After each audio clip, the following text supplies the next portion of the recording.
Hi everybody, I'm Gavin and I'm the British Bookworm. So today I'm doing a review on a book that I've just read over the last week and a half on COVID-19. It was written by a journalist who felt things were a bit amiss, who was a mainstream journalist, and then she did quite a bit of research. A State of Fear.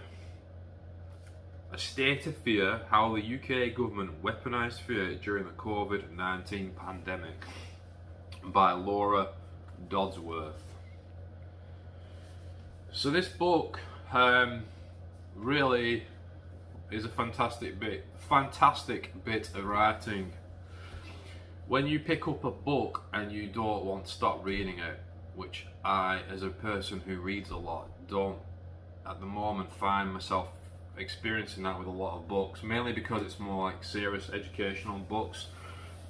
I'm not saying that this isn't, I'm saying the reason why I don't get many books like that is because a lot of my books are kind of like educational. But when you do pick up books that make it, you get a lot of flow in the read, and you enjoy it, and you like look forward to picking the book up after work. You're thinking about it at work and saying, like thinking about what she's saying and what you learn from it. You know you've got a good book. Now, I've got many good books, so I'm not saying that it's a rare thing, but it's nice when you find a book that you really enjoy. So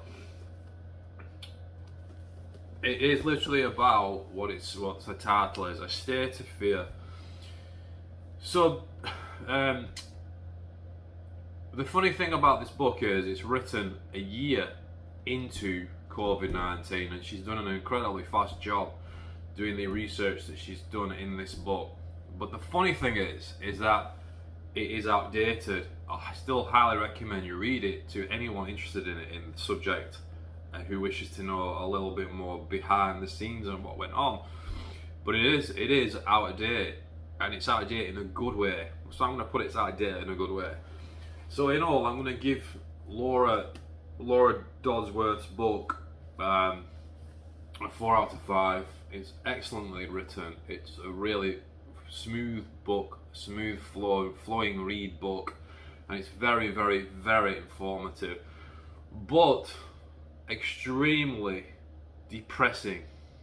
And I'm going to say that not the book's not depressing, but the subject matter is very, I don't want to say very concerning, because it's the language of linguistic gameplay, that type of terminology, which is something I wish I could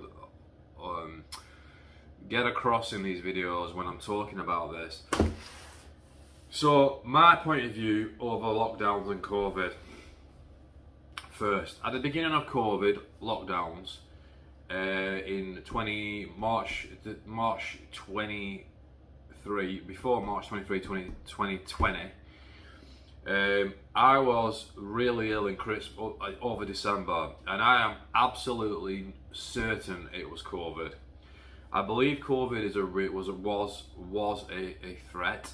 I believe it was a real danger, that it really existed. I'm not anti-vax, alright? I'm not anti-vaccine.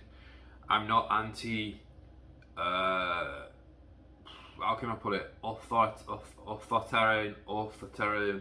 Can't say words sometimes, even though I read them millions of times. I'm not anti-government by just default. I'm not anti-establishment by default. I'm not a communist. I'm not institutionalized. I'm very much a free thinker. Now, the reason why I'm saying all that is because I want you to understand that I'm not on the left or I'm not on the right. I haven't said that in any of my videos yet. I'm not politically driven to identify myself either way, okay? I just see myself as a human being. But over COVID-19, a lot of my views have been shifted because of my actual experience, my scientific reality, the scientific facts of what I saw. So I've gone off subject a bit, but I was definitely ill with COVID in 2009 in December, and people were telling me much later on, when it became the thing, that I was talking shit. But then subsequently, Like, and this is really, really important that you understand this point I am making before I go deeper into the book. Everything that I felt and thought that I was being told was like a conspiracy theory or nonsense. Everything has become fact. Everything. And when I'm saying that, I'm not exaggerating. So Dr. John Campbell's YouTube channel, I've watched him progress into becoming more on the side of reality and truth, actually, even though I think he has always wished to be on the side of reality and truth. I find that his channel is actually now having to be very careful what it says, because he's now realizing the truth now. So why I'm mentioning him is he's had literally, as he just said in a recent video, thousands and thousands of people have said that they were really ill with COVID symptoms in December, November, and even earlier. Some reports are even earlier in America in 2019. Now, scientists will say, we can't say that, it's not factual, you don't know that for certain, you didn't have a COVID test, whatever mate, whatever, go and find someone else to talk to. So I followed the guidelines really strictly. So this is where I'm coming from. I was very concerned that week before lockdown. I was actually angry that they weren't locking us down. I thought that the virus was extremely dangerous. I thought it could be way worse than what's been reported on the news, even though I literally had, as a personal trainer, I literally had my fingers on the pulse every single day. Now, over COVID, we're still technically there. We're not, like I say, it's endemic, I suppose, but it's not even talked about now. It's the 5th of October 2022. Right, so listen. We get past that first 2 or 3 months, and I was working as a personal trainer and I'm a supervisor at a sports centre, and I thought we should have locked down earlier. I was following everything online. I was following hours. I spent hours. As soon as we were in lockdown, I'm telling you, I studied the crap. I studied relentlessly, hours and hours and hours every day. You know, that might not mean something to a lot of you, but to me it does. And those who don't respect that, I have no respect for them. So I spent hours, and over the course of the first week, I thought we were going to have supermarket runs. I thought people were going to potentially have civil unrest. I didn't know how the furlough scheme was going to work in the United Kingdom. And I really had a lot of concern. I really thought the government were lying to us. I couldn't see how they could pay so many people. I think it was like 12 million people, their wages are out of furlough. It was like, how they're going to do this? The benefit system barely works. How you know, the disability system barely works. The immigration system barely works. How are they going to provide all the UK population at work the money that they need to survive? So I thought we were going to have some major unrest and potential civil situation going on. But I followed the rules. I wore my masks when they became a factor. I actually wore a mask. I'm going to put this to you. I wore the mask before anyone. When I was ill in 2019, I was so ill for 3 weeks. I cannot tell you how bad it was. And I remember feeling so ill that I had to go to work because nobody could do my job. So basically, I wore a mask. And the ironic thing is that the place I worked at told me to take my mask off. This was in 2019, and I actually refused to, purely because I thought that if I wore a mask like the Chinese or the Japanese, that I just, whatever it was that I had, I didn't want to pass on to other people. I just didn't want to give it my enemy, because it was so horrible. So I went to work for 2 weeks, and then I had to have a week off, and I was in bed for over a week. I was out of breath, couldn't go up the stairs, was dreading going for a pee, to go to the toilet. I was absolutely done. And I nearly went to an emergency hospital because I was so ill. Anyway, so I know it's real. So I'm not a COVID denier, right? And more linguistics that are used by the powers that be. I've experienced it, I believe it. I follow the rules more than most. I follow the science that we say, follow the science. and I really spent at least, sadly, you're gonna think I'm sad for most people, but I spent like 4 or 5 hours a day for 9 months, maybe more, before I start to watch all the news programs. I watched all the scientists on YouTube. I watched debates, I watched conversations, I watched podcasts, and basically I educated myself tremendously. I watched Dr. John Campbell's channel every single day. So I was on the science side of it, as we were told, and I was on the government side, and I was very pro the government at that time. However,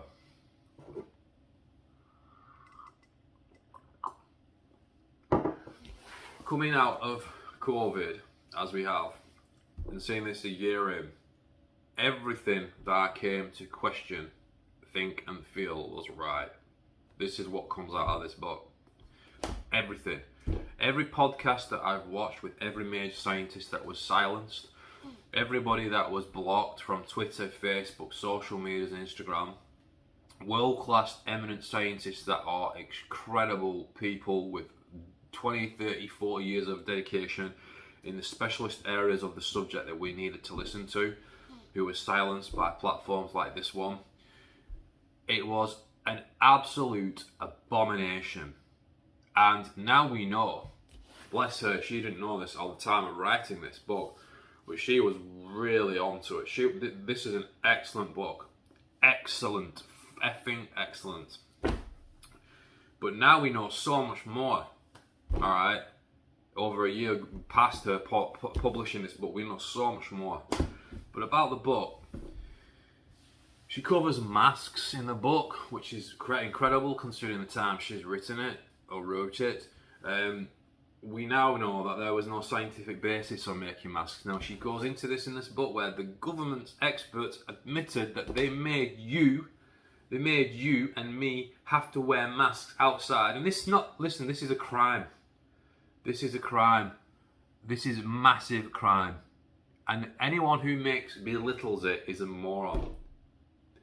They made every major Western country population wear masks when they knew, and this is key, this is the key thing, they knew in power that it did not work. So that's one key thing that she covers in this book. The second key thing is they knew very early on the mortality rate of COVID-19. They knew it very early on. They knew that for the over the course of the early parts of the pandemic, the infection mortality rate was around 0.05%. There's different statistics depending on where you go, but let's just call it 0.5%. Which, if you only have to think about what I'm saying to understand that is, if you understand maths and you understand that, there are going to be people who hear this and say, well, yeah, but with the population, it's massive. No, mate, that's not how it works. You have that chance, if you're under 70 or 80, it's extremely unlikely when you do catch it, you are going to die. But we were made to wear masks, and they knew that masks didn't work. And as she states in this book, the behavioural modification experts of the government, and that's the key part of the book, that's one of the key areas that she covers. They made us wear masks, then see you next Tuesdays made us wear masks because they knew that it was a form of control. Period. They knew that. And they obviously have repressed scientific studies from Denmark, I think it was, for many months. When it was convenient, they didn't get published to promote that masks didn't work, because they wanted us to wear masks. Because if I didn't wear a mask and I went to a supermarket, I was an arsehole and everyone stared at me, and there was social peer pressure to make me feel I had to wear a mask. Vice versa, the opposite to that scenario I just given you. So the whole thing about this book is really, it's just depressing, guys. The government and the people within the institutions are corrupt. They are just disgusting and immoral people who think that they are on the right side of history. They think that, as she puts it, one of the key things that stands out about what they call the nudge unit, which was using every method possible at their disposal to get us to behave in the way that they wanted us to behave, by making us frightened, by lying to us, by coercing us, by threatening us whether we can go to work with no vaccine, or vaccine mandates, vaccine passports, vaccine certificates. These people are the absolute scum of the earth. And the fact that the society crumbled into this childlike state and followed these absolute immoral human beings that basically were self-serving themselves over this crisis, and it generally was a crisis, but they effed it up. They made the country. They went up against the Great Barrington Declaration, which this book covers very briefly. But they attacked three of the eminent, and this gets me really, really effing angry. 3 eminent scientists specialising in the subjects of epidemiology. They went up against the government and said, look, you shouldn't no country should go into lockdown. Just put your old and your vulnerable into protective care, surround them, and then let society carry on, and you won't have the consequences of lockdowns, which they didn't even look at. They didn't even look at that. But like I say, when you do this kind of subject, it's very difficult to just focus on the key things. I think I need to start making notes, really. But they basically used fear, and that's the essence of this book. They used fear through the fact that all the mainstream media, and I hate if you're in the mainstream media, I fucking hate you. You are so culpable to the denigration of a society, and for freedom, and for conscious spiritual development. You are the absolute scum of the earth. You basically help the government because they paid you money, and you help them through the lack of intellectual forethought to create human beings that were so frightened that some of them were killing themselves. Some people were killing themselves. Some people developed agoraphobia. Some people became mentally very, very unwell. People lost their family businesses that had been in business for many, many years. People lost their jobs. People possibly lost their houses. Even though the government did to give some credit, the government did do some good things, and the furlough scheme was one of them. But it shouldn't have happened. And this is the thing. The Great Barrington Declaration was repressed by all the major institutions. And you think that I'm going to believe the same? See you next Tuesdays. You think I'm going to believe them kind of people over climate change when the exact same mentality of those people that drive them are driving the COVID narrative? No, I'm sorry, done.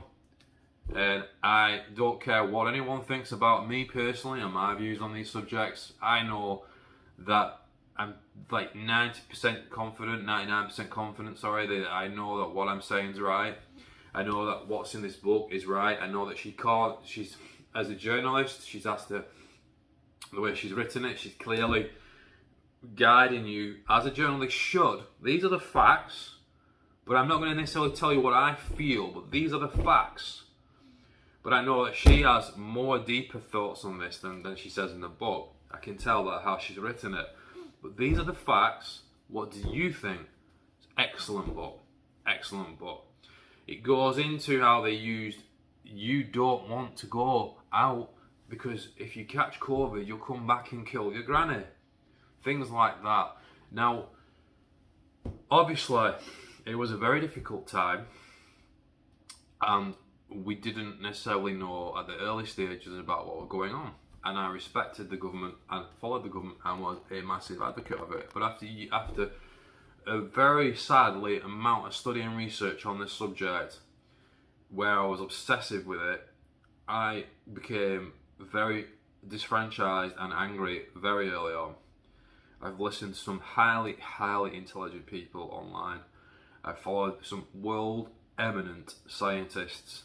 I've listened to them, and I know when I'm listening to someone that they're being genuine, sincere and honest, because I've got many years of life experience where I've had to be around different experiences in life, and I've studied language, body language, quite in depth, and I know when people, through this gut instinct, that when someone is being honest.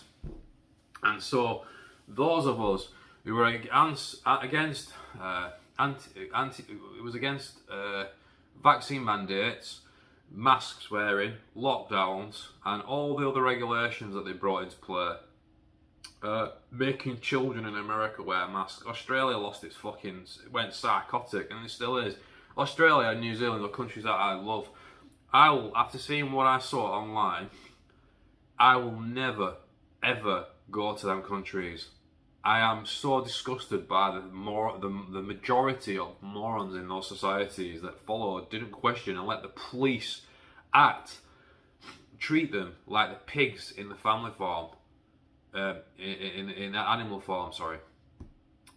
The fall of individual rights, and then that's the key point. She talks about how a lot of the people in government are collectivists, and that they wanted to make your individual rights disappear for the better of society because they're communists, and a lot of them in the subdivisions of the panels that discusses these subjects, they're communists or leftists, and they believe in their moral right to dictate to you. Even so, they believe coercion is not as bad as by force. If I put a gun to your head and tell you that you have to wear a mask or that you have to have a vaccine, they'd probably say, no, we can't do that. But coercion, like pushing you, so if you don't do it, you'll kill your girlfriend, your boyfriend, your mother, if you don't do it. Now, if it turns out that is very unlikely, what's the difference? What is the difference? It baffles me that people think that this is something you can just wash over and carry on the next week. Carry on to next week, that this shit went down in Western countries, and yet we're still here, and there's fake investigations on these issues that aren't going to really ever uncover. People need to go to prison. Members of our government need to go to prison. Alright? People that are in our government, that basically, it gets me mad. It gets me mad beyond comprehension. That human beings are so fucking stupid that we didn't. I say to you again, I respected the science, I followed it, which, by the way, there was hardly any science. That's another thing about it. Just like climate change, we're told something about climate change. And if you're one of these people who think that your automatic gut reaction to what I've just said is correct, then I have no hope for you. I have no hope for you. They said there was science behind what they were following, and they lied. Okay, the people at those press conferences were lying to us every night, every night. They were lying to us, and they knew that they were lying to us. If you're looking at the actual excess deaths, the spikes of the COVID deaths actually were on the decrease before lockdowns were initiated every single time. That's something I remember learning. The idea that we sort of stopped it by these lockdowns, there's no evidence that masks work, there's no evidence that lockdown works, there's no evidence mandating vaccines works. The vaccine didn't work, the vaccine doesn't work, and YouTube can strike this video, I don't care, because you're going to be proven to be wrong. You that sort out and work out what's allowed in speech on your platform. The vaccine supposedly stopped transmission, but now obviously this is way after this book's been written, we've just found out they didn't even test for transmission. So the vaccine didn't stop transmission, and yet we were told that you have to have your vaccine because it'll stop transmission. It's a no-brainer. We were told that by every major platform, every major news outlet, every major politician. But it was a complete lie. Someone started all these lies, and yet they're not going to be held into account. They basically said you have to have your vaccines to go to work in some places. Every major country has tried to jump on this to use it as a way of a power clause to further, as she uses the term, ratchet up fear, to ratchet up to social controls. We allowed our freedoms to be taken off us in a way that it was absolutely worldwide terrifying. I found it more terrifying by a long way than the vaccines. The vaccines, far away than the COVID-19. So that's where I feel on it. I feel extremely angry, extremely bitter. I know society, and I'm going to say something else which probably will stop this video from ever going viral and be taken off of it. I now believe, based on what I've researched, based on what I know, I believe that the vaccine barely saved or didn't save anybody. Now, you're going to jump on me if you watch this video and you're a massive believer of it all, but watch the evidence come out.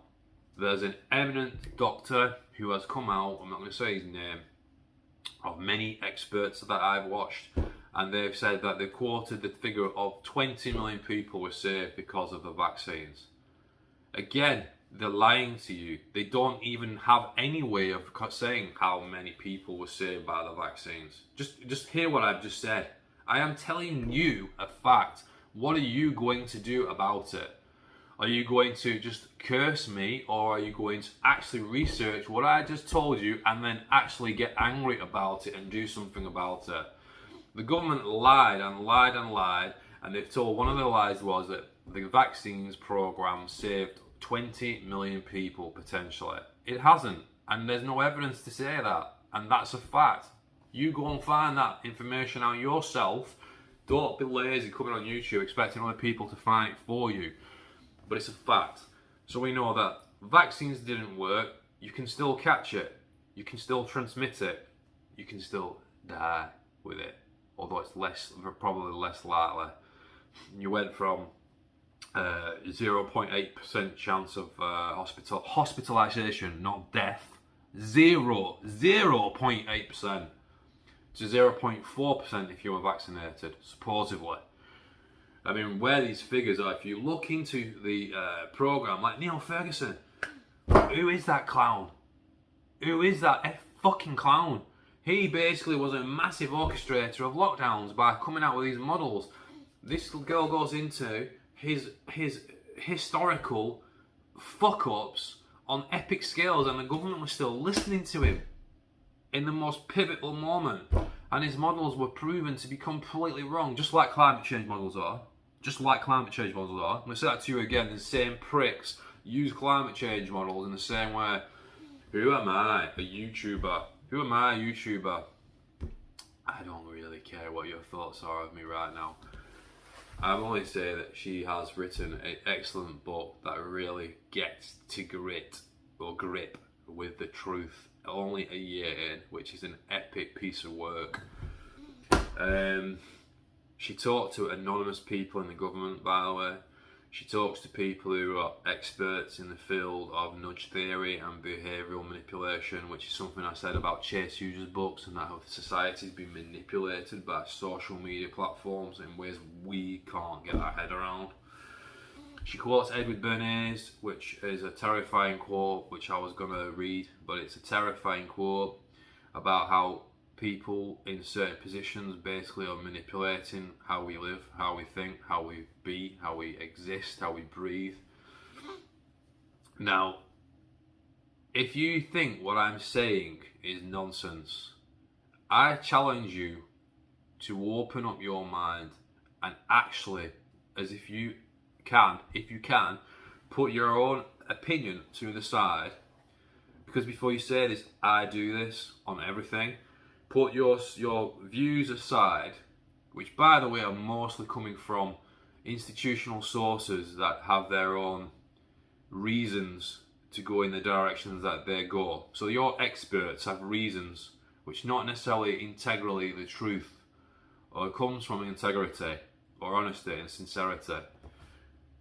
Just put your ideas to the side and look at the other side. Look at what people were saying. Look at the Great Barrington Declaration. Look at the eminent, and I'm saying that over and over again so it goes into your fucking head, eminent scientists were arguing against what we were forced to go through. Doctors who have dedicated their lives to specialising, award-winning doctors and scientists that were specialising in these fields were ignored. This, in my honest opinion, she doesn't say this, but she talks to some preppers who she doesn't think are extreme after talking to them. COVID-19 was part of the Great Reset. We also know that they covered up the laboratory leakage. Why is it so far-fetched to believe they've let it out on purpose? You think that these people give a shit about you or me? That they give a shit about how many people's die? How much research have you done on history? Do you look into any history where governments have tortured and harmed and poisoned and polluted their own populations and knowingly done so? And done experiments that are totally immoral?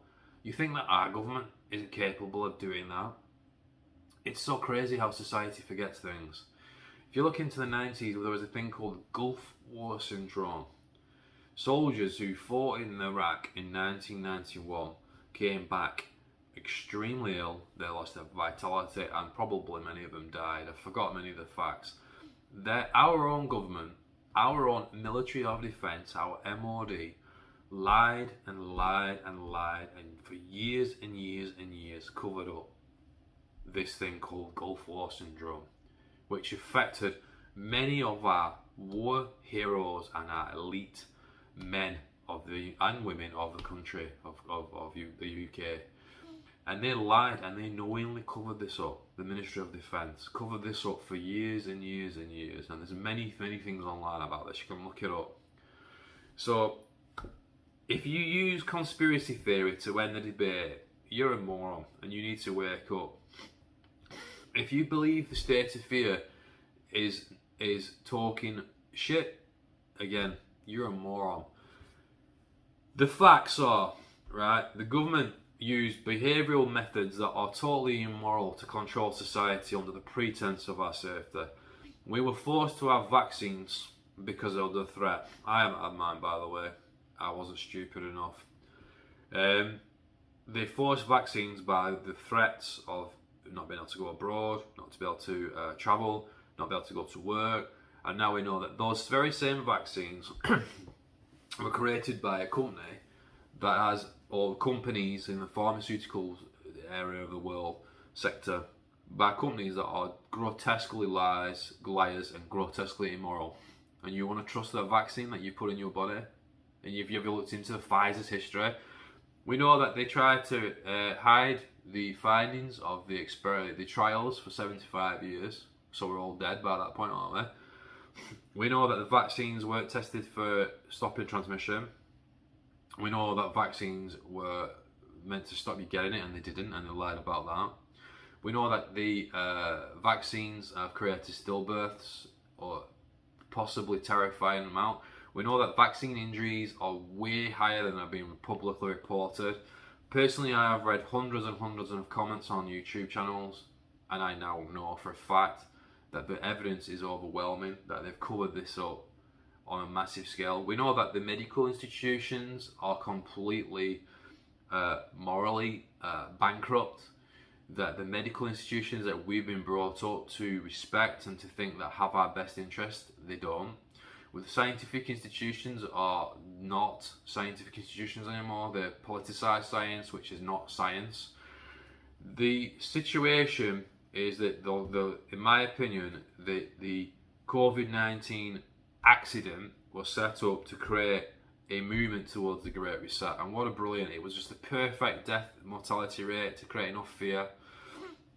It was perfect level of mortality rate to just make a nudge, just to move us in a direction where we gave up powers.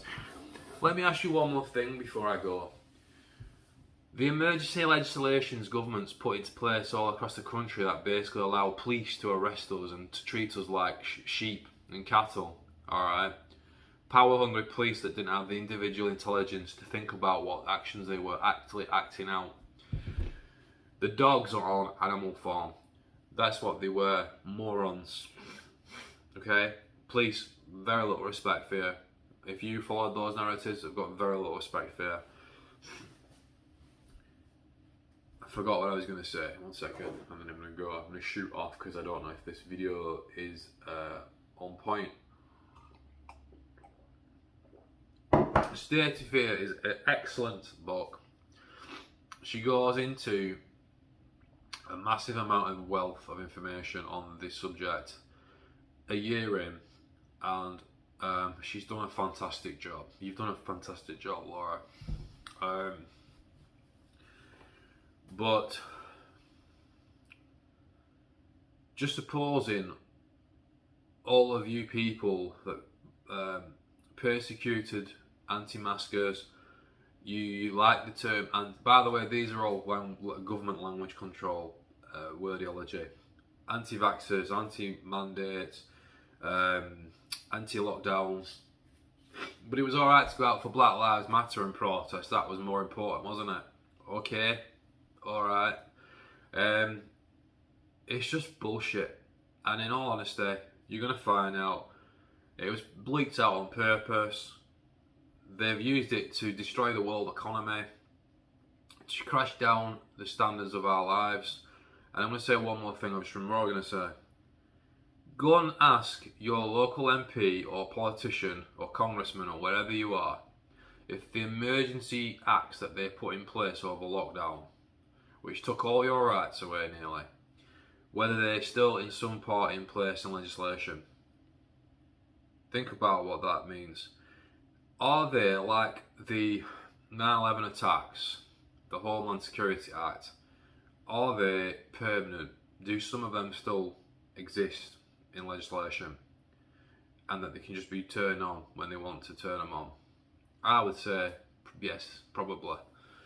One last thing she says is that lockdowns have never ever ever been talked about or promoted in pandemics before. It was in all the emergency training and simulations that they've done over the years. They've never used lockdowns, and they tried something that they had no evidence on at all. So she says that from an emergency expert in the book, and it's just shocking beyond words, and very difficult not to lose hope in humanity when you find out that people will watch this video, people won't read her book, people just don't want to question the reality of what they're experiencing because of cognitive dissonance. And you've got to question what you've been told. You've got to understand that the powers that be haven't got your interested in their hearts. They aren't like moral Christ-like entities that have a higher belief of right and wrong. They follow the money, they follow the power line, they follow their own interests, and that is where I'm going to leave this video. I'm sorry if it's a babble. I'm sorry if it doesn't make much sense to you if you are just hoping for a book review.